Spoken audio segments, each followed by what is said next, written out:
Okay, this video is the top 10 novels of all time.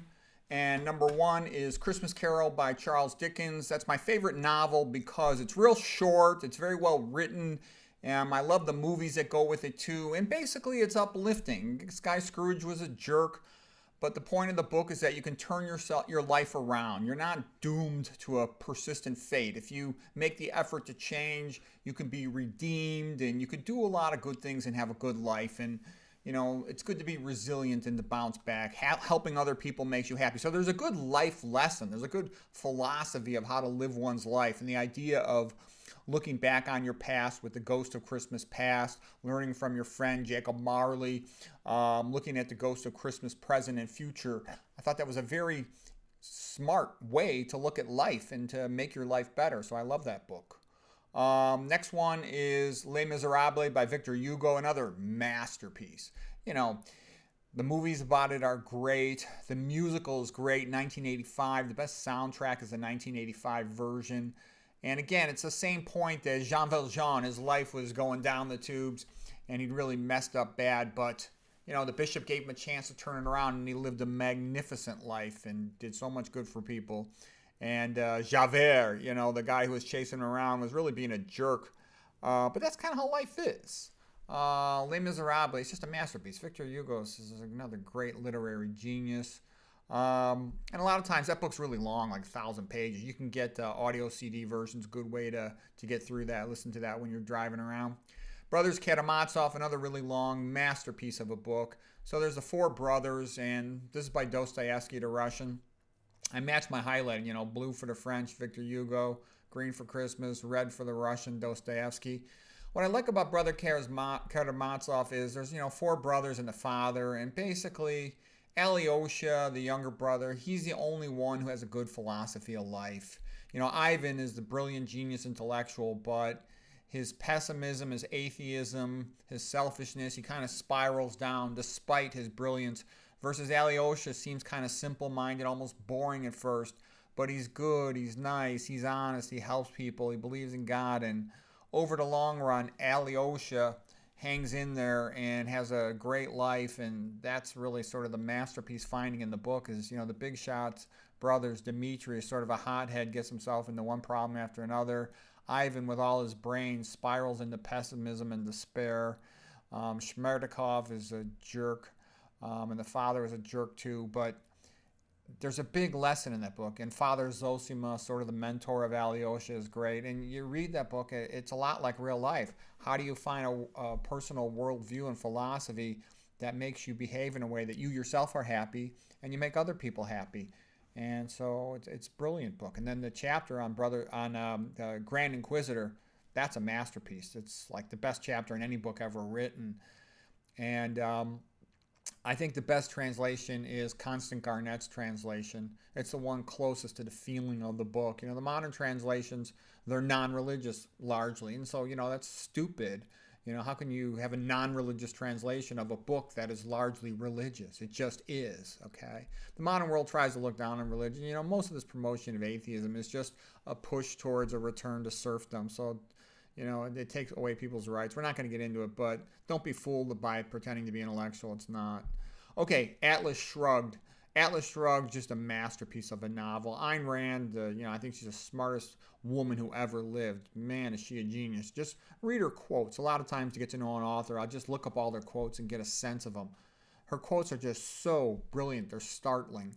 And that book is magnificent. You learn to think about what really helps people or harms them, to recognize sophistry and BS, which you're exposed to a ton every day.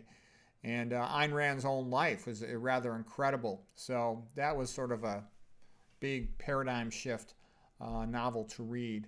The next one is Animal Farm. Animal Farm and 1984 go together by George Orwell. And sort of Animal Farm is the one to read first. It's a simplified allegory of, man's enslavement of other men. And it's like a real common problem in our modern world. We're sort of headed back towards serfdom, and Animal Farm shows you how to recognize the patterns. And it was just written about Manor Farm, which was down the street from where Orwell lived, and he put it into this magnificent allegory. 1984 is more it's almost shocking. It was written in the opposite. You interpose the last two numbers, 84 and 1948. It was incredible how he foresaw what was coming in the future. Just like Nietzsche in the 1800s foresaw that an atheistic world was going to lead to endless conflicts and, terrible things. So he's the great prophet, if you will, of the 1800s. Dostoevsky was too, in an opposite way. In the 1900s, the great prophet, unfortunately, is Orwell, who foresaw this sort of modern Jeremy Bentham panopticon of electronic technology. So it's good to be aware of it. Not that you can do much about it, but better to be aware of it than to not be aware of it.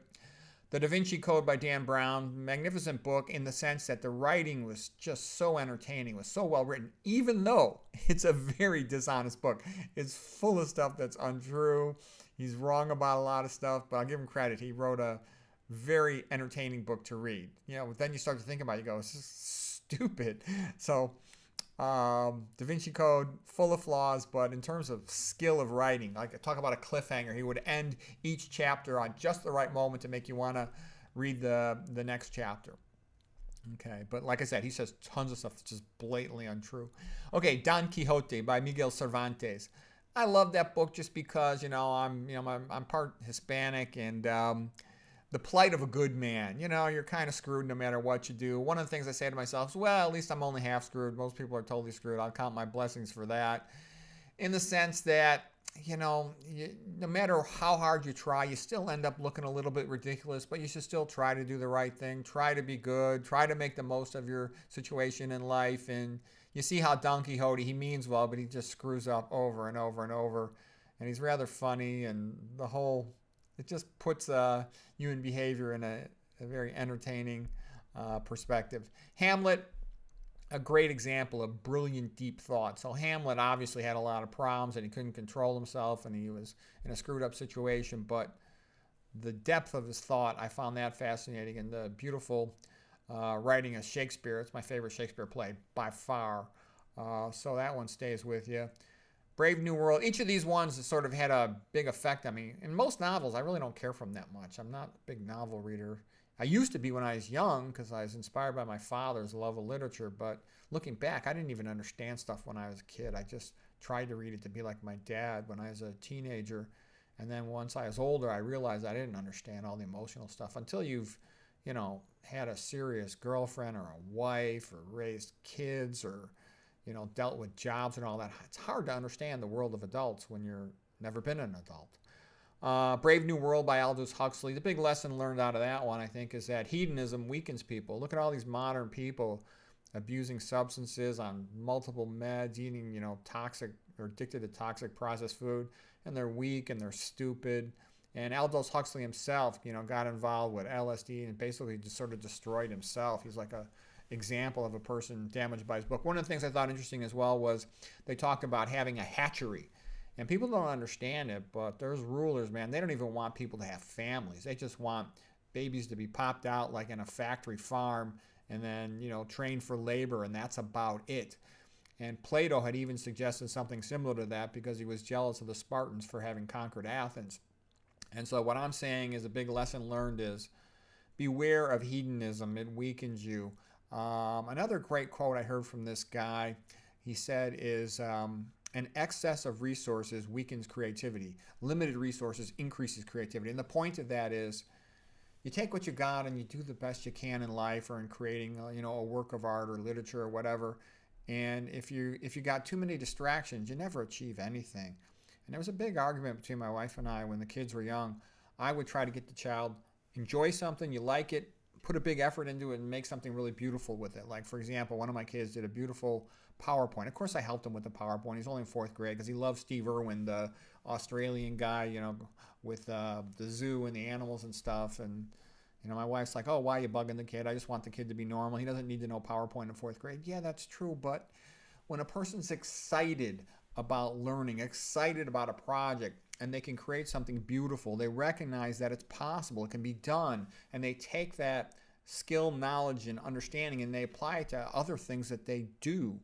And so you really, you got your school education, what you have to do to get your degree, get your ticket stamp, so to speak, so you can move ahead and get a job and all that. But Whether or not you become educated, that's really a personal thing that you want to learn, that you want to study, that you want to develop your mind, and enjoyment in beautiful, good things develops that.